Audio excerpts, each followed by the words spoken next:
தமிழக கட்சி கழகத்துடைய அமைச்சர்கிட்ட பேட்டி எடுக்கிறாங்க. காவேரி பிரச்சனைக்காக கர்நாடக முதலமைச்சரை நீங்கள் சந்திக்க போகிறீங்களே, தண்ணீரை திறந்து விடுவாங்களான்னு சொல்லிட்டு அந்த பேட்டி கேட்டது என்ன, இவர் அளித்த பதில் என்ன சொல்லிட்டுங்க. காவேரி பிரச்சனை வந்து 1971ஆம் ஆண்டு ஆரம்பிக்கப்பட்டது அப்படின்றாரு. இதே அவர் முழு விலாரியை படித்தாரான்னு தெரியல. 1971 திமுக ஆட்சி காலகட்டத்தில் செய்த தவறினால் மட்டுமே இந்த காவேரி பிரச்சனை நீண்டுக்கிட்டே இருக்கான். இது பிரச்சனை நீடித்து கொண்டே இருக்கிறதாம் அப்படின்னு சொல்லிட்டு அண்ணன் சிடிஆர் நிர்மல்குமார் சொல்கிறாப்புல. அதன் பிறகு பார்த்தீங்கன்னா என்ன சொல்கிறாங்கன்னா,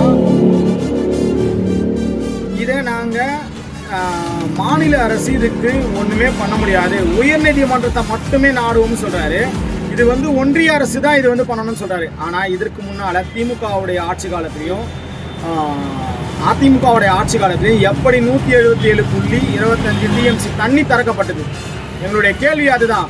அப்போது இப்போ புரியுதுங்களா? மக்களுக்கு ஒன்று நல்லா புரிஞ்சுங்க. திராவிடம் இல்லாவிட்டால் தமிழ்நாட்டை யார் வேணா சீண்டுவா, என்ன வேணா நடக்கும். அதனால் மக்கள் சிந்திச்சிருக்கணும். சிந்திக்காமல் வாக்களித்த பலன் டெல்டா மாவட்டம் ஃபுல்லாக சுடுகாடாக போகுது. வேறு ஒன்றுமே ஆகாது. டெல்டா மாவட்டம் ஃபுல்லாக சுடுகாடாக மாறப்போகுது இன்னும் கொஞ்ச நாளில். பேட்டியை ஒன்று கொடுக்குறாப்புல. 1971 பிப்ரவரி 31 திமுகவுடைய அரசு கலைக்கப்படுது. அதன் பிறகு பார்த்தீங்கன்னா குடியரசுத் தலைவருடைய ஆட்சி வருது. உடனே வந்து இந்த திமுகவை சொல்லியே இந்த 5 ஆண்டு காலத்தை எப்படியாவது ஓட்டினுன்னு சொல்லிட்டு ஒரு குறிக்கோளோடு இருக்காங்கன்னு நினைக்கிறேன். எந்த ஒரு திட்டத்தை எடுத்தாலும் அது திமுக முட்டுக்கட்டையாக இருக்கு.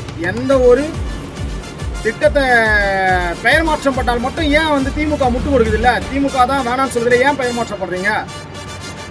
ஆனால் எதற்கெடுத்தாலும் திமுகவை குறை சொல்லியே 5 ஆண்டு காலம் ஓட்டுருவீங்கன்னு நினைக்கிறேன். ஆனால் மக்கள் இதை செஞ்சு பார்த்துட்டு தான் இருக்காங்க. ஒவ்வொரு விஷயத்தையும் நீங்கள் கொடுத்த வாக்குறுதி என்ன, வாக்குறுதியை செய்ய முடியுமா செய்ய முடியாதா பார்க்கலாம்.